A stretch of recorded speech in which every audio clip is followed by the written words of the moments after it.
తిరుగుతున్నాయి ఆటోలు బాగానే తిరుగుతున్నాయి. పెంచారా? ఈ లాట్లు ఎన్ని ఉన్నాయినా? ఒక లాటు 14x12 వేసావా? 12 లేవు. ఈ 11 సార్, లాస్ట్ 12. ఇవన్నీ 14 వరుసలు. 14x11 వేద్దాంలే. అదేరా 4 10లా? 10 సార్. 4 10 40. ఇవి 36. ఇంకా 8 8 అది 8 2 ఉంటాయి పైన 10. అట్టైనా 227 వస్తున్నాయి. 10 అంటే సార్ అవి 35 వస్తాయి సార్. ఎట్లా కింద? సరే 35 అబ్బా, నీ మాట ప్రకారం పోదాం. 150 కట్టింటూ 35. ఇంకా చెప్పు, నువ్వే చెప్పు. ఎన్ని తగ్గిస్తావు అన్ని తగ్గి. ఇవి అయితే 150 కట్టే కదా. 11 వరుసలు ఇవి లోపల. ఇవన్నీ 14 వరుసలు. 14 వరుసలు 12 వరుసలు చూడమ్మా. 12 అంటా ఉన్నాడు. లోపలికి 7 7 14 వేసినాడు.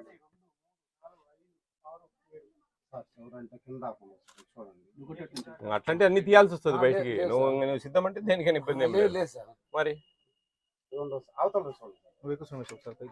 చూడు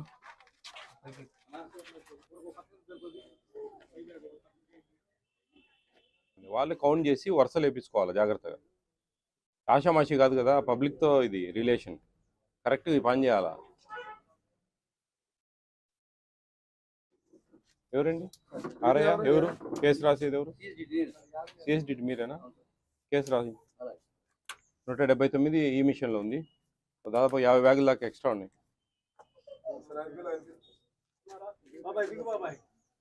గోధుమ పిండి ఎంతయా? కొట్టేశారా? మరి ఉంది కదా. పబ్లిక్ ఇస్తున్నారా లేదా? మొత్తానికి పబ్లిక్ ఇవ్వకుండా వాడు ఈ మిషన్లో ఇచ్చినట్టు కొట్టేస్తున్నాడు.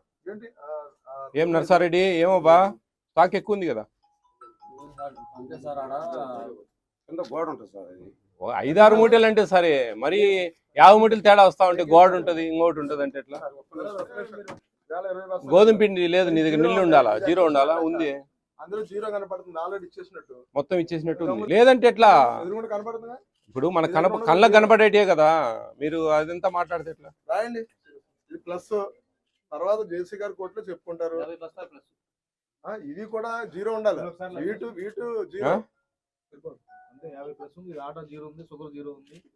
అన్ని జీరో పెట్టారు. ఆటో జీరో అంటే ఇట్లా అబ్నార్మల్ చేస్తే ఎట్లా బా? చూడండి, ఫార్మాలిటీస్ పిలిపించి పంచనామా చేసి రాయండి, కేసు రాయండి. ఏమైనా అమ్ముతా ఉంటారా బయటికి? ఆయన ఉన్నాయి మరి, ఎక్స్ట్రా ఉన్నాయి 50 బ్యాగులు. డబ్బులు ఇచ్చేస్తున్నారా? తీసుకోకుండా డబ్బులు తీసుకుంటున్నారా? ఏమేమి ఇస్తున్నారమ్మా? గోధుమ పిండి ఇస్తున్నారు. ఇచ్చారా? ఎంత తీసుకుంటున్నారు గోధుమ పిండికి? చెక్క పంచదారకు 16 రూపాయలే. గోధుమ పిండి 16 రూపాయలు, పంచదార 17 రూపాయలు. అంతే ఇవ్వండి. చిల్లర పెట్టుకోండి. ఎక్కువ ఇవ్వాలి లేదు, మీరు చిల్లర ఇచ్చేయండి. వాళ్ళు ఎంతమంది కానీ ఇస్తారు? మనం ఒక్కరమే కదా, ఒక్కరం చిల్లర తీసుకోవడం సరిపోతుంది. అందరు చిల్లర తీసుకోవడం, అందరికి చిల్లర ఇవ్వాలంటే కష్టం కదా.